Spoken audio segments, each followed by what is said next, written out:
우리가 보통 변수를 선언하면 변수 하나당 값 하나를 넣을 수 있는데 배열이나 컬렉션 타입으로 변수를 선언하시면 한 변수에 여러 값들을 모아 놓을 수 있어요.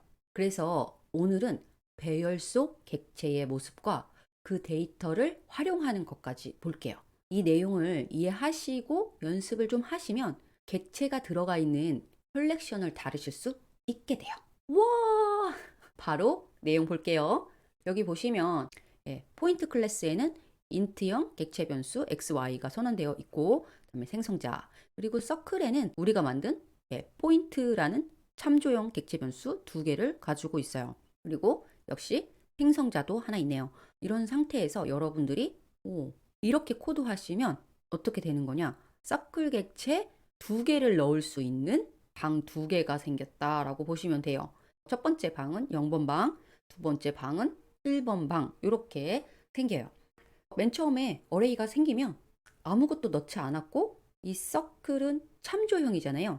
그래서 방에는 참조형의 기본값인 널이 들어가게 되어 있어요. 그 다음에 요 줄 실행해 보시면 지금 new 포인트 1, 2 한다는 얘기는 요 생성자 호출에서 x, y 값이 1, 2인 a라는 객체가 만들어지고, 그 다음 줄 실행하시면 b라고 하는 x, y 값이 3, 4인 객체가 만들어지죠. 그 다음에 요 한 줄을 실행하시면 객체 생기고 a, b가 매개 변수로 전달되면서 결국 요 객체가 p1이 되고 요 객체가 p2가 되어지죠. 그런 다음에 요 두 줄이 실행되면서 p1은 요 객체의 정보를 갖게 되고 p2는 요 객체의 정보를 갖게 되죠. 그 다음에 생성자가 모두 실행된 다음에는 파라미터인 p1과 p2는 역사 속으로 사라지게 되죠. 그런 다음에 마지막 C1 객체를 어레이 0번 방에 넣어라. 이 얘기는 이 0번 방에는 이제 C1의 정보가 있게 되는 거죠.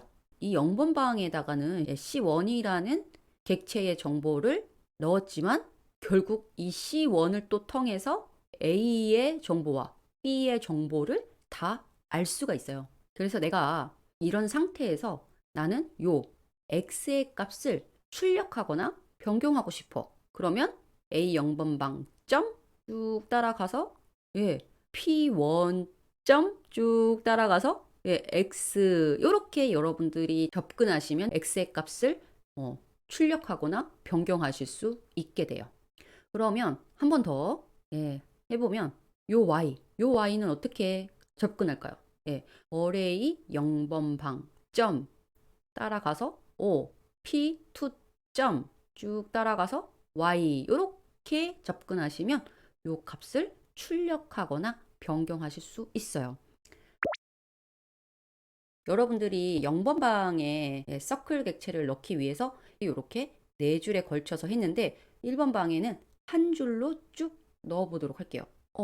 요거를 그림으로 표현해 보면 포인트 객체 두 개 있고 그 다음에 서클 객체 하나 있는데 당연히 P1은 요 객체의 정보를 갖고요. P2는 요 객체의 정보를 갖게 돼요. 그 다음에 객체 new 해서 다 만든 다음에 어레이 1번 방에 넣어라 라고 했으니까 이렇게 되는 상황이에요.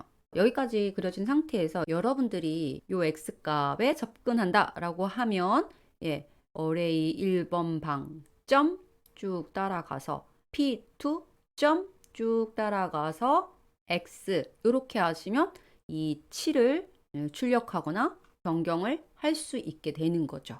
그러면 이 네 줄에 걸쳐서 만들어진 이 객체들하고 여기 이렇게 만들어진 객체들하고 뭐가 다르냐 하면, 여기 객체들, 이 0번 방에 엮여져 있는 이 객체들은 꼭 어레이 0번 방을 통하지 않고도 얼마든지 접근이 가능해요.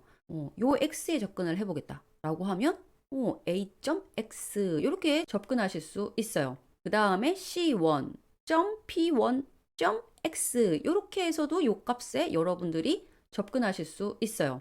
하지만 이렇게 만들어진 객체들은 어레이 1번 방을 통하지 않고서는 접근을 할 수가 없어요. 그래서 여러분들이 어레이 1번 방에 널을 넣거나 이 어레이 변수를 코드에서 없애거나 하시면 이 정보들도 사라진다라고 보시면 돼요.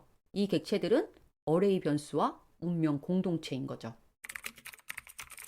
우리가 이제까지 한 작업을 코드로 보시면 여기까지 진행된 상태인데 이 배열 속에 넣어 놓은 이 서클 객체들을 한번 활용해 보도록 할게요. 그래서 어떻게 활용을 할 거냐? 원의 넓이를 리턴하는 메소드를 만들어서 지금 배열 속에 있는 두 개의 서클의 넓이를 출력해 볼게요. 제가 원의 넓이를 리턴하는 메소드를 구현했는데 요 줄은 두 점 사이의 직선거리를 뜻하는 디스턴스고요. 그 다음에 이제 반지름을 구하기 위해서 그 지름을 2로 나누어서 반지름을 구했고요. 그 다음에 우리가 잘 아는 원의 넓이는 파이 r 제곱이죠. 요게 이제 그걸 표현한 거예요.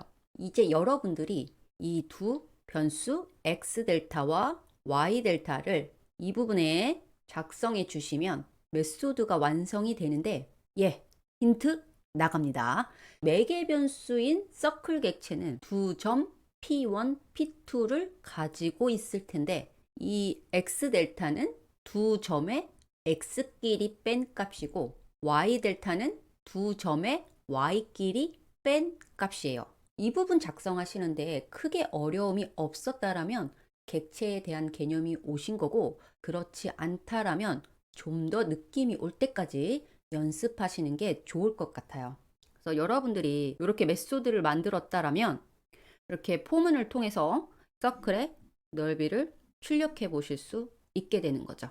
그랬을 때 지금 출력을 보시면 얘네는 좌표만 다를 뿐이지 두 점을 잇는 직선의 길이는 같아서 두 원의 넓이가 똑같이 나오죠. 그리고 이 원의 넓이를 리턴하는 메소드를 제가 지금 한 화면에 여러분들 보기 좋으라고 제가 테스트 클래스의 스태틱 메소드로 선언했지만 원의 넓이를 리턴하는 메소드가 서클하고 관련된 메소드이다 라고 생각하시면 여기 서클 클래스의 일반 메소드로 여러분들이 만드셔도 돼요.